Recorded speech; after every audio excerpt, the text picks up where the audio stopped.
BNX finally hit the target. If you followed the last analysis, congratulations on taking profits. Now what's next? Will BNX continue its rally, or is a correction coming? Stay tuned for the latest updates and price predictions. Yesterday, BNX broke out from the key resistance at $1.28, surpassing the target of $1.79. In fact, it went even higher. This strong buying pressure played a huge role in the breakout. If you took profits, well done. But if you're still holding, let's discuss the next moves.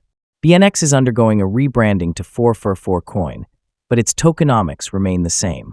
This follows a pattern we've seen before with ONX, where a dead project gets rebranded and relisted to build hype.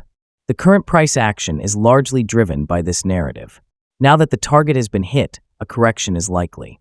Key support sits at $1.29, making it a potential buy zone.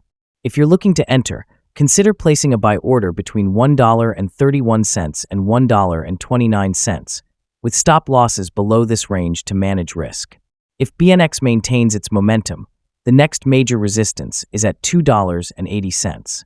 However, waiting for a pullback to key support levels before entering could be a safer strategy. That's the latest BNX update. Always do your own research before trading. Like this video if you found it helpful, subscribe for more updates, and turn on notifications so you don't miss the next one. See you in the next video.